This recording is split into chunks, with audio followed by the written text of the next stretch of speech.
Good morning, everybody. Today is Tuesday, May 16th, and this is live Q&A. This is Amanda, and we're going to work on title and deeds for a little while. Okay, so when we talk about title and deeds, we have a couple of things to cover.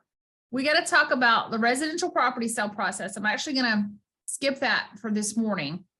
We're going to get into understanding title, searches and title insurance.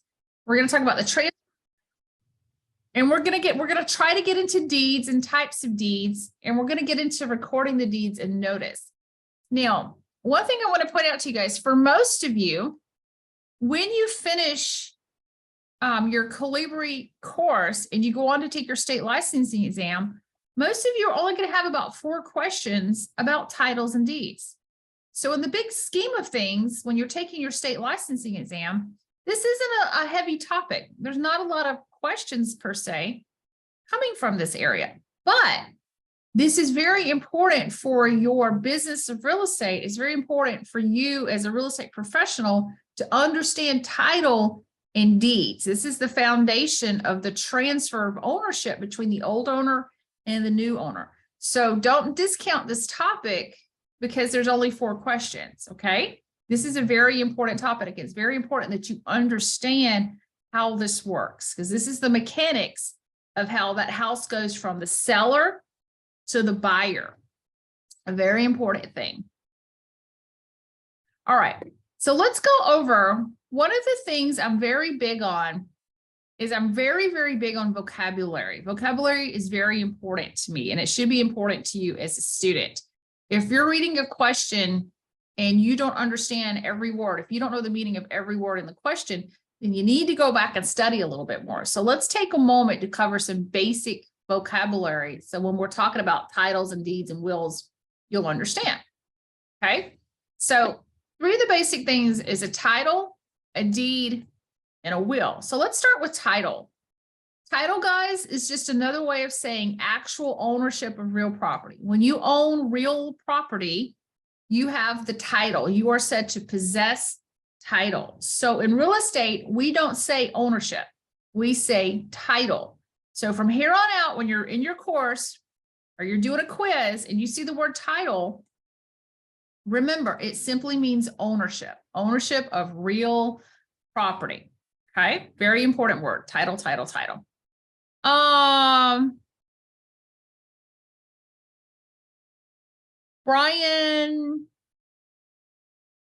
Brian, they're national level. Hold on, Brian just sent me a direct message. Brian, send me an email, okay? Send me an email. I'll send you some stuff for Alabama, since I'm an Alabama instructor. But this video, Brian was asking the videos in my SharePoint drive, are they national or Alabama specific? And they're all national. So all of you guys can benefit from them. And since Brian is working on an Alabama license, I can help, and I'm the Alabama instructor, I can help him with, so Brian, I'll send you some state specific stuff since you're one of my students, okay? Thank you, sir. All right, so another important word that we need to know is the word convey. And convey is a verb is an action word, and it means to transfer. So in real estate, we say, instead of saying transfer property, we say convey property or convey title. You're gonna hear the word convey all the time. And it simply means to transfer the ownership, okay?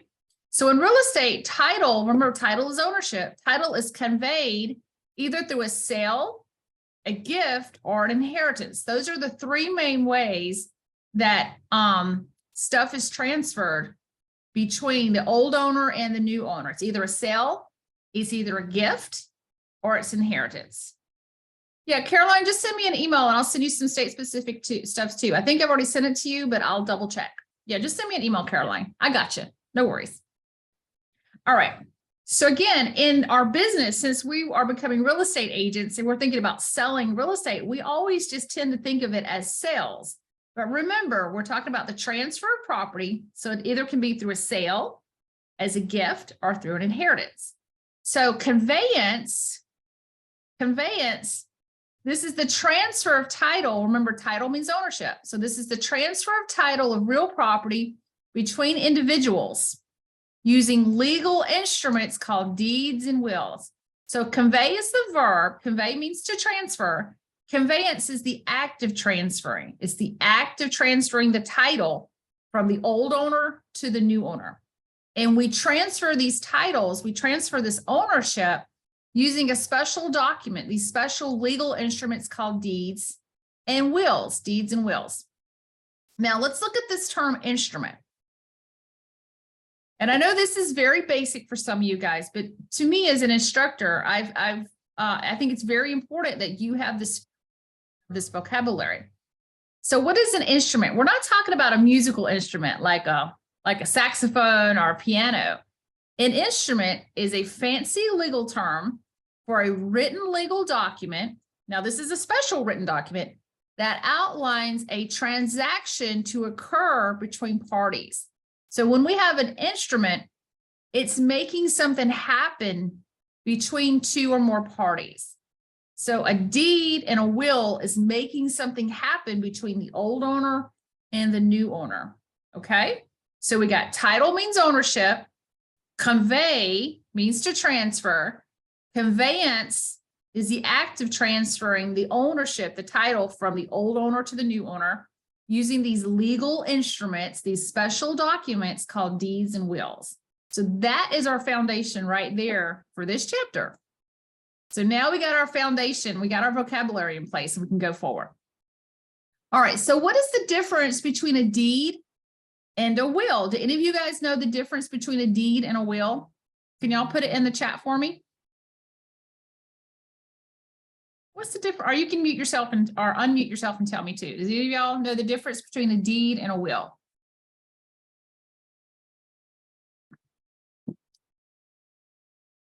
Marcus, do you know the difference between a deed and a will? Okay, so isn't a deed, that's kind of like the vehicle to transfer the property? Mm-hmm. And the will would be, I'm not sure what word to use. I'm willing you, I'm bequeathing you, whatever the word is, after death, the property. Oh, there you go. You said the magic words right there. After death. Very good, Marcus. I'm sorry for putting you on the spot, but I knew you could. No, you're fine. Okay. So the difference is we hear these word deeds and wills all the time, but the difference is when you use it. So a deed is a legal instrument used to convey title, transfer ownership between the old owner, the grantor, and the new owner while both are still alive. If you're going to transfer a property to somebody while both of you are still alive, you're going to use a deed, okay? Now, deeds have lots of functions. Deeds do lots of things. And if you guys ever do the finance chapter with me, you're going to learn about more deeds. But remember, the primary purpose of a deed is to transfer title from the old owner to the new owner. Deeds do lots of things, but that's its primary job. Now, on the other hand, like Marcus was saying, a will is a legal document that coordinates the distribution of an individual's assets after death. So if I'm going to leave property to my son after my death, I want him to get it after I die, I'm going to put it in my will. Okay. But if I'm going to give my house to Marcus or Chris, I'm going to give you guys a house. Yay. Just kidding. I know, right? Be so nice if somebody would just give you some property. Chris said a deed is transfer of property and a will is after death. Okay, so a deed, you both still have to be alive. And a will is after death. So make sure you know the difference between those two. And I'm going to be honest with you guys. I didn't know the difference before I took a real estate class. And then in turn, just a quick question. So in terms of the deed, obviously, if you're financing the parcel, you don't get the deed until it's paid off. Correct? No, you still get it. You still get a deed. Okay. You still get a deed. It's deeded to you. It's in your name, but in that financial document, in the security instrument part of the loan, okay. You are pledging your interest. You're pledging your title to the lender as collateral for the loan. And what the lender will do is they file a lien against your property. Really? But also, Marcus, not to get too deep or sidetracked, but it also depends on is in the loan. So a loan has a promissory note and a security instrument. The security instrument is where you pledge your title as collateral for the loan. There's two basic types of security instruments. There's a mortgage, Right. the deed of trust. Okay. If you Got hold a mortgage, then you're going to have full legal title while you're making payments. If you have a deed of trust, you're going to transfer your legal title to the lender while you're making payments. So it all just depends on your type of security instrument. Sure. Okay. Thank you. Yeah. And if you guys want more information of that, you can go into my SharePoint drive and go into my chapter 11 financing, and you can see more details about that. A quick question, Amanda. So you have a will and a property was willed to you. So, and all the details in the will, do you still need a deed after the will has been? Okay. You will get a deed after the will has gone through probate. So what happened, guys? What happens when somebody dies? All of their assets have to be distributed, right? Their debts have to be taken care of. So if they've left a will, the will has to go through probate. And what probate is the process of, one, determining that the will is valid, two, categorizing all of the assets that are in the will and any assets that are not in the will, and then three, distributing those assets as needed. So when that happens, Era, you will get a will, you will get a deed if someone leaves you property. Okay. So a will is more like a directive for how you want your property to be distributed, personal property and real property. You're welcome. Because my mom gave me, like last year, my mom gave me 60 acres of her land, and she gave me 60 acres that the house was on. So the house and the land are mine. And she just assumed that all her personal property and the house was also mine because she gave me the house. And I said, no, Mom, that's personal property. So if you want me to get your belongings, you need to write up a will to make sure your personal property comes to me as well. So she didn't understand the difference. Okay. Now I want to give you guys a little analogy. I want to make sure you understand title. Okay. Y'all ready? So title is an abstract thing. You can't see title. And title is a lot like marriage. All right. And a deed is like the wedding band. So any of you guys married out there? Any of y'all married in class? In our session, we got any married folks out there? All right, married people, let's talk about marriage and wedding for a second. Let's get real here. Couple of questions. Does wearing a wedding band prove that an individual is married? So if you see somebody in the store or in a restaurant and they have on a wedding band, does that mean that they're married? It doesn't, does it? Darren says yes, but does it really, Darren?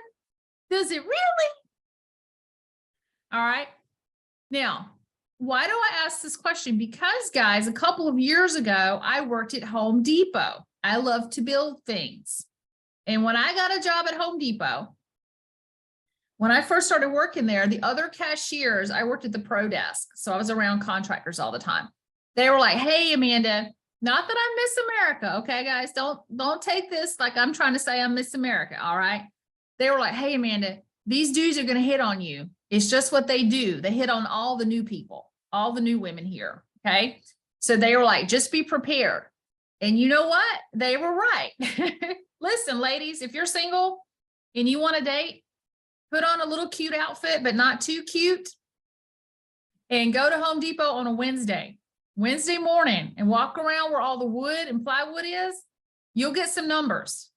You'll get some numbers. I'm for real. I've been telling people this for years. Now, he may not have all of his teeth, but he can wire your house. He can build you a garage. No, seriously, I love my Home Depot guys. They're awesome. I'm for real though. I'm for real. All right. So what I did was though, is I went to Kohl's and bought a wedding band. I bought an engagement ring actually. So when they would ask me out, I could be like, oh, that's so sweet of you, but I'm engaged. I got a man, I got somebody. But did that really prove that I was married? Was that really proof? No, not really, right? Now, what about a deed? If you're waving around a deed to a property, does that really prove that you're the owner of that house? Does that really prove anything? Not really, right? So how do we prove? Ladies, if you're dating somebody new and they can only take you to lunch and they're never free on the weekends, and you're starting to get suspicious that this person may be married, ladies, what do? How do we find out if somebody's married or not? We're just going to be for real here. Or anybody, if you're dating anybody and you're starting to think that they might be taken, what do? We investigate, don't we? We stalk their social media. We go and investigate the public records, and social media is a public record, right? Okay. So we do the same thing with properties. We investigate the public record. It is called a title search. It is a title search. So we go and we investigate those public records and we determine who's the true owner of the property. Everybody's worried about the government stalking them, the government tracking them. No, the government's not tracking you. All they have to do is look at your social media. They'll know where you are every hour of the day. So it's the same thing with properties, okay? So remember, title is like marriage, and a deed is simply like a wedding band. Some people say it's proof of ownership, but that's not really true, okay? Remember that. So the only way we can prove if somebody really owns the property or if somebody's really married is we have to do a title search. We have to do a search of the public records to determine the true owner of the property. Okay, so you guys remember that concept, all right? Remember, title, you don't really know. It's marriage, you don't really know unless you do a title search. Era says, I have no social media, but I will with this career. Era, I feel you. I'm the same way. Like I have a Facebook page, but it's only for my school. So I'm just not a social media person. Been there, done that. My boyfriend is actually on my Facebook page more than I am. He uses it to look at Facebook Marketplace. And if someone sends me a message on Facebook, he's like, who's that? What do they want with you? I'm like, I don't know them. All right. So when we talk about title, it's really important to understand what title is. What is title? Title means ownership. How the property is conveyed. It's very important to understand that. It's important to understand how the property, the ownership isn't being investigated. How do we do that? And then it's also important to understand what can prevent a proper conveyance of title. What can stop that title, that ownership from being transferred from the old owner to the new owner. And we also need to understand how it can be protected. Okay, those are the key things we need to take away from this chapter. Let's go on to my next PowerPoint. But give me a second. Let me load up my next one. Bum, bum, bum. All right, let's talk about investigating title.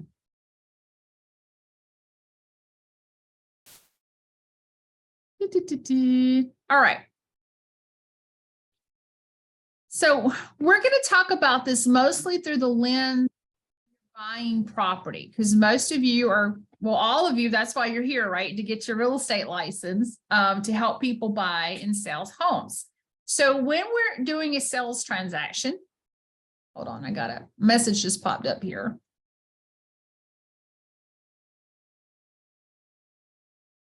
Okay.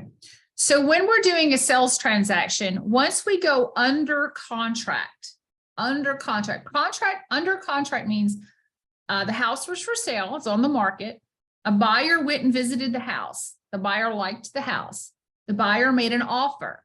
The offer was negotiated between the seller and the buyer. They went back and forth a little bit. They finally agreed on all of the terms. And now they're under contract and they're working towards the closing date. Now, guys, for those of you that bought homes before, when you went under contract and you were using a loan, how long did it take you to close on your house? From the moment you went under contract to you actually closed and got the keys, how long did that take?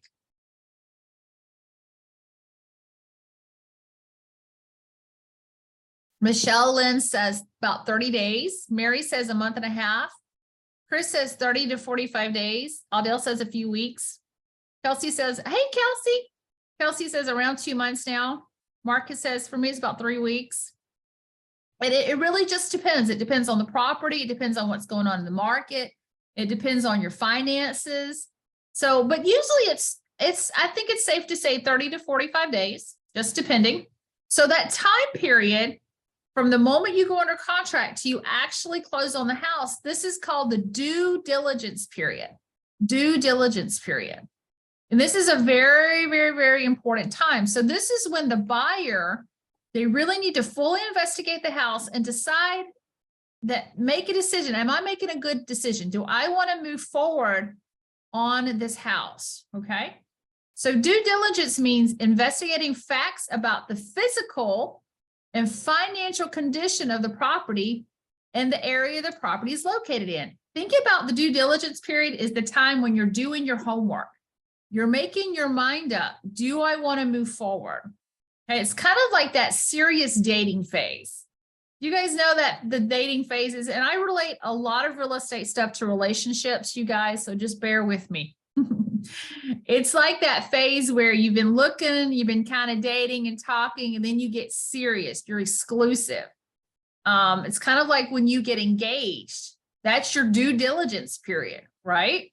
You decide, do I really want to move forward? Now, hopefully if you're engaged, you already decided you want to move forward, but we still learn a lot about each other while we're engaged. Okay, so this is when the seller's got a couple of things to do, but the buyer really has a lot of the heavy lifting to do right now. Darren says his house, mine was through a court sale, so it was complicated. Oh, I bet it was, Darren. I know it was. All right, so what are we going to be doing right here? So a lot of times when we talk about the due diligence period, we're thinking about the physical condition of the house. And we do need to investigate the physical condition of the house. That's very, very, very important. But there's something else we have to take a look at. We also need to look at the ownership history of the house. We need to fully investigate that. And we're going to do that with what's something called a title search. A title search. So a title search is an examination of public records, because remember, these are public records, to determine and confirm a property's legal ownership. So you want to make sure the seller actually owns the house, and to reveal any claims or liens that are on the property. So you want to see what's going on. It's kind of like when you get engaged to somebody, and I'm not trying to be funny, y'all, okay? Don't take me the wrong way. I'm not trying to be funny. But wouldn't you rather know that somebody you're about to marry owes $100,000 in student loans before you marry them? I'm just saying, that's something I would like to know before I get married than after. It's the same thing with houses. And my boyfriend has some high student loans because he's an educator, but hopefully, you know, after a certain time being a teacher, they'll be paid off. But that's definitely something you would want to know, right? Same things with same thing about houses. If there's any liens or any ownership claims on this house, we want to know this before we take ownership of the house. And we do that with this title search. Now, who does the title search? It depends on your market. It's typically done by a title company or an attorney. And again, the whole job is to investigate the ownership of the house and to expose any issues that can affect or prevent the transfer of title. Remember, title means ownership on the property. And these things that would affect this transfer of title are called encumbrances. Encumbrances. Now, if you guys are going through my SharePoint drive, you notice this is chapter 4. My next chapter in my folder is chapter 5, and it's all about encumbrances. Encumbrances is a very, very broad category. It can include things that are tangible or intangible. Tangible or intangible issues that affect or prevent the transfer of title on the property or how the property can be used. Guys, what does tangible mean? Again, vocabulary is super important to us in this course. Means that you can touch it, feel it, smell it, taste it, whatever. It's real. It's real. You can put your hands on it, right? Yeah. Tangible. You can put your hands on it. What is intangible? Gravity, like- but it's still real. It's still, Well, but you can't put your hands on it, right? right. Yeah, it's still real, but you can't put your hands on it. Okay, so again, remember, encumbrances can be tangible things you can put your hands on, or intangible things. And it's either going to affect the transfer of the ownership between the old owner and the new owner, or it will affect how the property can be used. And Chris just put into the chat, Chris wrote strings attached. And Chris is referring to in my chapter 6, when I talk about different types of estates. Miss Ebony says, like peace of mind. There you go. It's making sure you have a peace of mind about this property. So examples of encumbrances would be liens, like a mortgage lien, easements, deed conditions, those are strings attached, and overdue property taxes. So we want to fully investigate this property before we move forward. We want to make sure everything's on the up and up. All right, so what happens is after the closing attorney, now let me stop right here, guys. In Alabama, in order to do a closing, you have to be an attorney. So in our market here in Alabama, we call them closing attorneys, okay? In your market, you guys might call them something different. What are they called in your area? Y'all put them in the chat for me, because I'm always going to call them closing attorneys, but I want to make sure that you guys understand it might be called something different in your area. What do y'all call them where y'all are?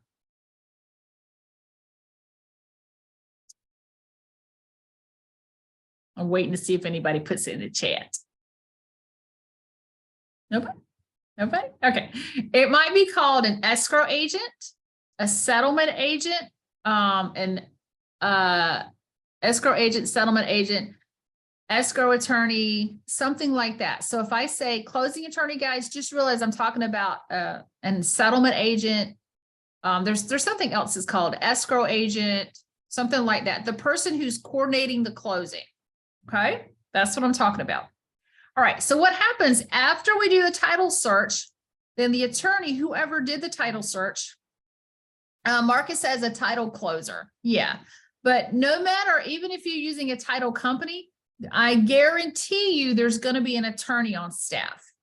There's going to be an attorney on staff somewhere getting, taking care of these details. The attorney is going to issue something called an attorney title opinion. Okay, this is a written report from an attorney explaining the state of the ownership of a certain piece of property based upon the attorney's review of the title search. Okay, now again, the attorney has to give their opinion. And the title opinion states any defects on the title, and those are issues with the title, as well as any easements or other issues that burden the property or could cause a buyer not to receive marketable title or clear title to the property. Again, guys, this is just a preventive measure to let you know what's going on with that property, because once you buy it, once that deed's in your name, you own it. You own all their problems. That house's problems, they're your problems once you receive that deed. It's kind of like when you get married. Wouldn't you like to know if somebody's got some issues, whether they have debt or maybe they have some mental health issues? You kind of like to know what's going on with somebody before you marry them. Same thing with houses. We want to make sure what's going on with the house before we receive that deed. Era, did you have a question? Because I noticed you unmuted yourself. Yes, I do. So I was thinking about a due diligence period, right? Mhm. Because you're under contract. So just in case in that time, if you find something wrong under contract, meaning you guys have already signed a contract, just kind of like doing due diligence before closing, right? Or Mhm. you guys haven't signed a contract yet. You have signed the contract. You have signed the contract. So So if you find anything that is wrong at that time, so there's a provision where you can always withdraw all those things and be fixed, yes, right? yes, yes, that's a great question. So in most sales contract, most residential sales contracts, 99% of the time, there's something called a contingency. So Era, you called it a provision, but in real estate contracts, we call them contingencies. There's normally a contingency in there that says the seller, their job is to deliver something called marketable title or clear title. This is ownership of the house where there's no issues. Okay. So that's the seller's job. And in that sales contract Era, they're promising to deliver that marketable title to you. Let's say you're the buyer.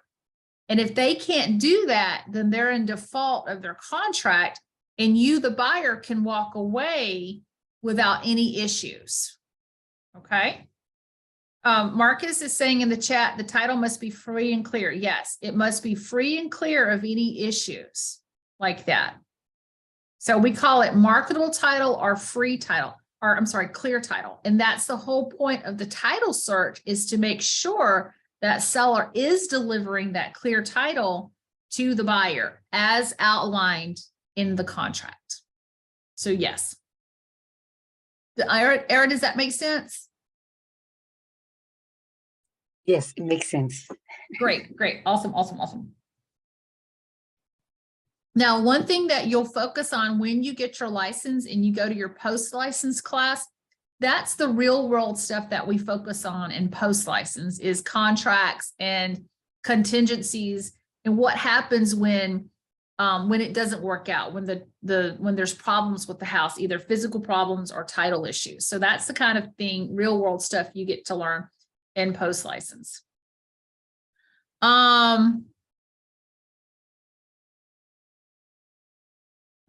Oh my gosh, Brian, you're so sweet. Thank you for saying that. Thank you. I'm gonna take a picture of that and send it to my boss. Oh, Brian, you are so sweet. I'm so glad you came in. Well, Brian, go through my SharePoint drive, okay? And just watch all my reruns. So now remember, Brian, I'm not trying to replace your Calibri materials. I'm just trying to give you guys more information in a different voice. All right, because you do have a lot of information in your class. So thank you, Brian. You guys are too sweet. You guys are too sweet. I'm going to send that to my boss today and say, look, give me a raise. I'm kidding. Hey, just a quick question. Yes, sir. What do we mean about post-license class? I'm taking another class again. Yeah. Yeah. When? So generally, Marcus, what state are you getting your license in? New York. Oh, New York. Oh. Oh, great. New York, California, Florida, y'all my problem children, and Texas. So guys, the whole point of your pre-license class, this class is to build your real estate foundation and to prepare you for your state licensing exam. Okay, this has nothing to do with real world stuff. So I try not to, I do a little bit of real world. I drop a little bit of real world knowledge on you, but the whole purpose of this course, Marcus, is to get you past your state exam. Oh, no, I understand that. Maybe I'm confused. Let me finish my spiel. Okay, all right. Okay. So you'll do this class, then you'll take your state licensing exam, and then you'll get a real estate license, right, Marcus? But you don't know how to use it yet. So after you get your license, you have to take what's called a post-license class. Most states require a post-license class.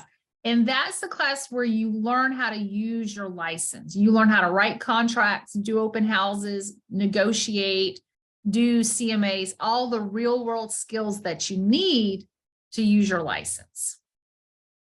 And how do I go about getting that? How does that work? Check with your state instructor, because I'm not sure processes in New York, but usually Calibri, when they sell their courses, Marcus, they have different packages.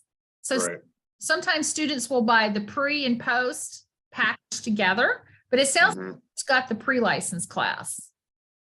right. Yeah. Okay, yeah, thanks. You're welcome. Appreciate it. You're welcome. So all of you Marcus, I'm so glad you asked that question because you actually brought up a good point. Guys, check with your state instructor. Make sure you know the steps for getting your license. And if you're in Alabama, I can send it to you.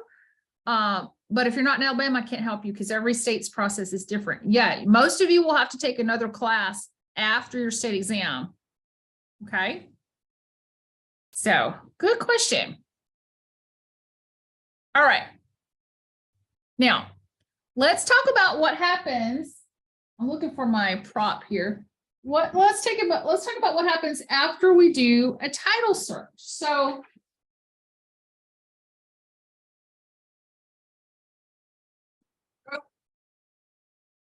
every time we do a title search, we're searching the public records, and this creates a new layer of paperwork. So what used to happen before the internet, back in the day, is that layer of paperwork would be compiled in one collection of records called an abstract of title. This is actually an abstract right here. It's a physical collection. Now remember, this was before the internet. So physical abstracts have kind of fallen out of fashion. We don't really have them anymore. We have them, but they're not as popular as they were before the internet. So basically, when this property is transferred from the old owner to the new owner, there's a whole nother title search is done. And that layer of information is added to the abstract. So if you flipped through here, you could see the previous deeds, you could see surveys, anything that's been recorded in the public records concerning that property was collected here. Now you can see back in the day, before the internet and before computers, this was extremely valuable, right? But now, because everything is computerized and in the cloud everywhere, not really a big deal like it used to be. And this was supposed to stay in the house. And when the house was sold, the old owner would bring the abstract to the closing attorney.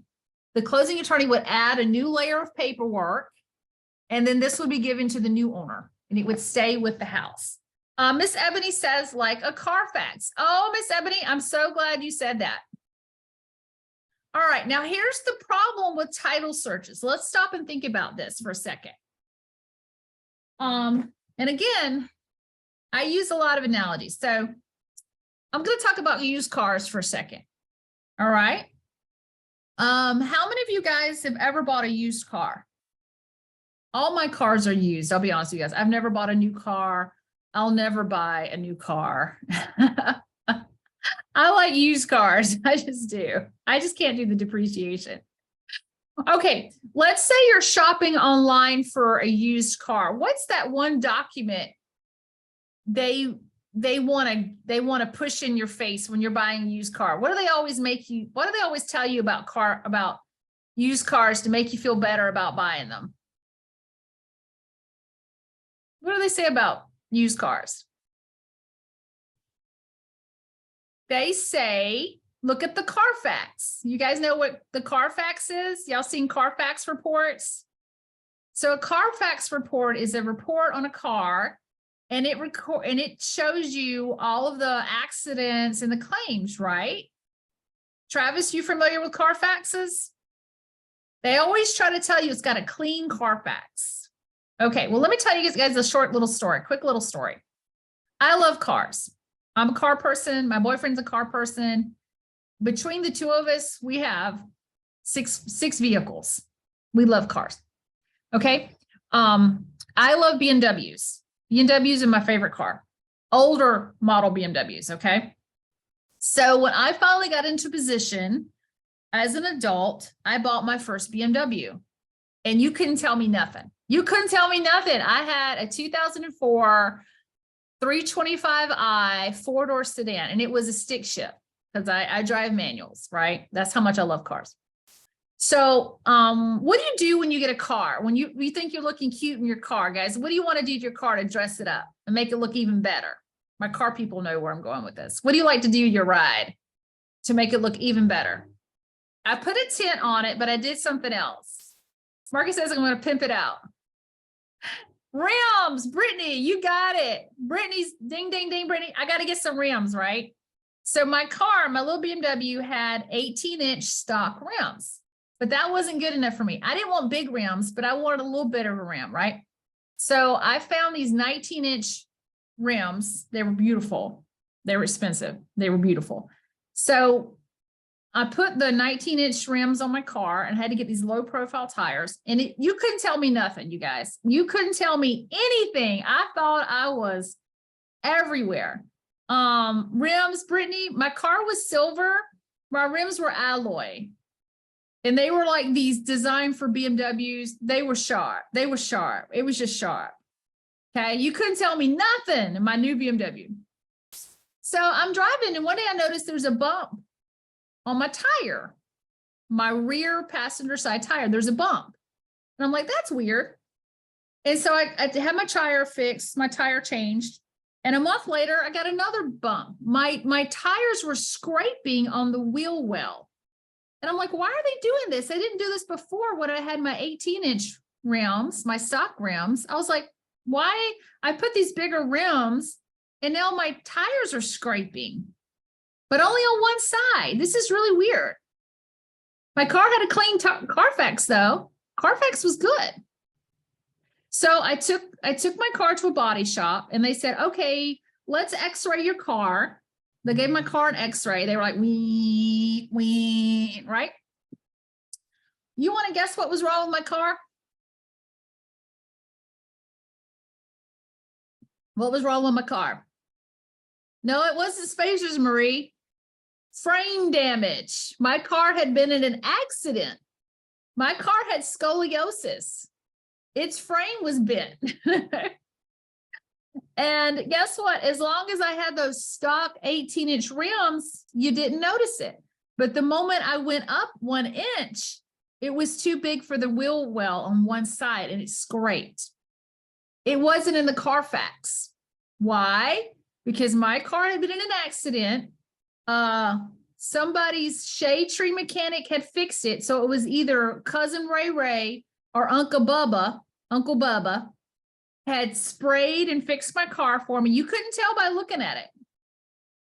So what did I have to do? I had to take my pretty little rims off and put my old 18-inch stock rims on there, back on there. But I still love my car though. I still loved it. But my point is, that's like a Carfax report. A Carfax report only reports what's been reported to the insurance company and been done at the dealership. Houses are the same way. A title search and then an abstract, Brian, it's only going to contain what's been recorded in the public records. So if something's going on with that house, but it hasn't been recorded in the public records, it's not going to show up. So do you guys see a little issue we have here? So title searches are great and all, but it's never going to show up.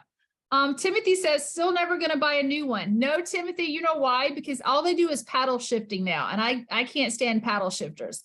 I got to have a stick shift. Okay. Nope. No, they got too many bells and whistles on them now. I don't need all that. All right. So what are we going to do, guys, to protect our property if there's a chance that an issue might be lurking out there? What are we going to do? I don't know. So we're going to talk about the next hour. Let's do a couple of more vocabulary words, and I want you guys to think about what are we going to do. So a couple of more important terms we need to know is chain of title. Chain of title. So the transfer of title from one owner to the next creates a chronological history of ownership called chain of title. And the chain refers to the sequential nature of the ownership record. So think about every owner in the past is like a link in the chain. And once this potential buyer, if she actually moves forward and buys the property, then she'll be like a new link in the chain, okay? So technically, if you wanted to investigate the history of your house, let's say you own a really old house, not, I'm going to call it an antique house, but a historical home, and you want to see who owned it, literally all you have to do is go to the public records office and do a title search. You can do a title search because it's all public records. And you could trace the chronological history of the previous owners. That would be chain of title. So let's make sure we're clear on this word though. Chain of title only refers to the owners. Abstract is a collection of everything. Okay? So an abstract is a collection of everything that was recorded. Chain of title only refers to the owners, the ownership of it. All right? Okay.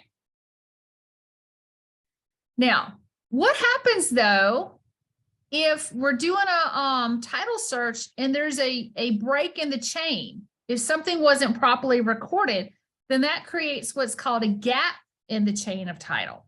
A gap in the chain of title. Now, guys, as you study this, I want you to keep in mind that a lot of this, all of this stuff was developed before the internet and before computers. Back in the day, before computers and before the internet, all of these public records, or a lot of public records, were kept at courthouses. And guess what courthouses have a tendency to do? Y'all ever notice something about courthouses where they keep the public records in the past? What do courthouses have a tendency to kind of do something? Any of y'all know what it is? What those buildings tend to do for some reason? Y'all know what courthouses like to do? They seem to like to either spontaneously combust, courthouses always seem to catch on fire, or they tend to flood. So there's a good chance that if you have a really old building and you go far enough back, there might be what's called a gap in the chain of title, because either that ownership transfer wasn't properly recorded or those records were damaged. So nowadays, most of our records going back 50 years have been computerized. So this coming up isn't a big deal like it used to be. But that's called a gap in the chain of title. Okay.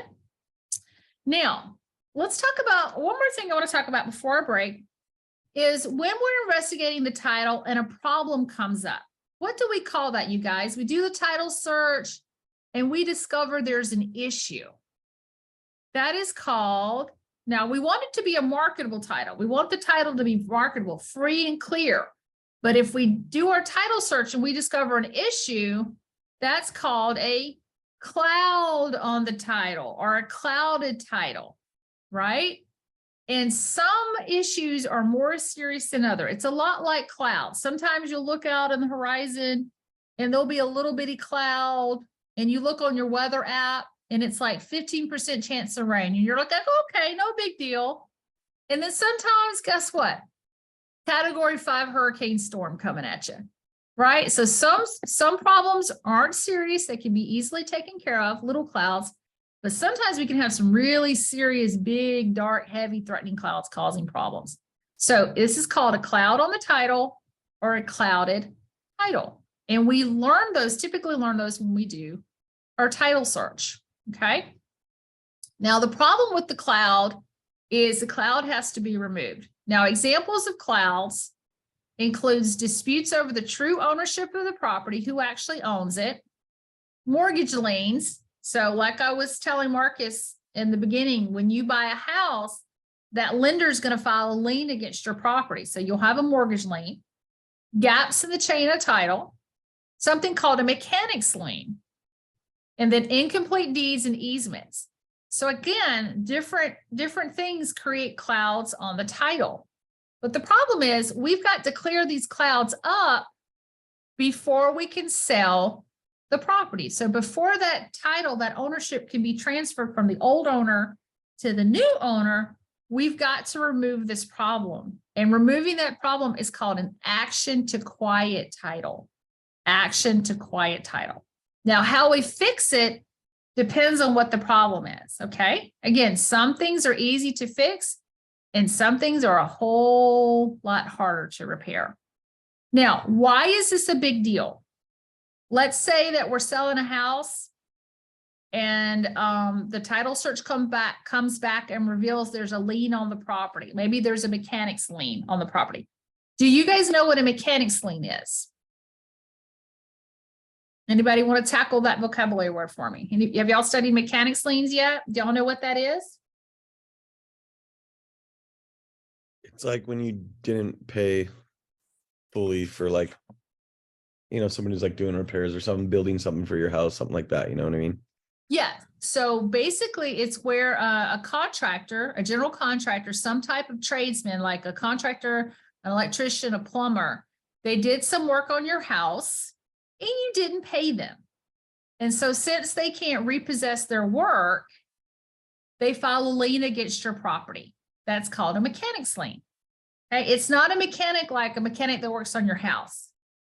But I mean, a mechanic that works on your car, not that kind of mechanic, but a mechanic that works on your car can also file a lien against you too. So keep that in mind. Okay. So here's the deal. Let's say I'm going to sell my house to Travis, and our closing attorney does a title search and reveals that I have a mechanic's lien on the house. We've got to clear this lien. We've got to get rid of this cloud before I can transfer the property to Travis. Why? Two important reasons. One, where do most people get their money to buy houses? Where do 90% of people that are buying homes get their money to buy houses? From a bank, right? From a bank. And that bank is going to require as security for their loans that you pledge your title to that house as collateral for that loan. Okay. So if you go into default and you can't make the payments, the lender can foreclose on you, take the property and sell it to somebody else to try to get their money back. So if there's a cloud hanging over this title of this house, the lender's not going to give you money to buy the house. They're just not going to do it. Okay, because they don't want any chance that somebody else may own that property. Okay, so that's one reason why we got to clear the cloud off the title. The other one is for the insurance policy. When you buy a house, you also have to get title insurance to protect you. And remember, title means ownership. So this is an ownership policy this is an insurance policy protecting the ownership of your house. If there's a cloud on the title, the property insurance, the ownership and the title insurance company is not going to issue that title insurance policy. Okay, so two very important reasons why we have to clear clouds off the title. Brittany says, so when somebody gets a house with a cloud on the title, they choose not to do a title search? Yes. So Brittany, what happens is most of the time, if people are buying property, if they're using a lender, they're going to have to go through a closing attorney, right? And the closing attorney is going to do it the proper way with the title search, etc. So they're going to do it by the book, won't be any problems. But Brittany, if I'm selling you a house, let's say, Brittany, I have a piece of property and I'm just selling it to you for $5,000, Brittany, and we don't want to use a closing attorney because it's just $5,000. And we meet and I give you a deed and you don't do a title search on it. Guess what, Brittany? You just bought my property, but you just bought all the problems too. Okay. It's kind of like if you marry somebody, but you don't get to know them first. It's kind of the same thing. You know, you never have those friends that get married and they've only known the person for like a year and they're getting married after a year. You haven't even had your first big fight yet. You don't know somebody until you have a real blowout fight with them. That's when you know who they are, is after you have a big, huge fight. That first huge fight, that's when you learn who you're dating. Yes. Yeah. So it's possible to buy a house. Now, remember, when you buy it, it's yours. So especially if it's a specific lien or specific issue that's specific to that house, it's yours. It's your problem. Okay. So you always got to I always tell people, do a title search. It's free. Just go down to the public record, look at it. Make sure the person you're buying it from actually owns it at the very least, right? All right, you guys. Y'all have been so awesome.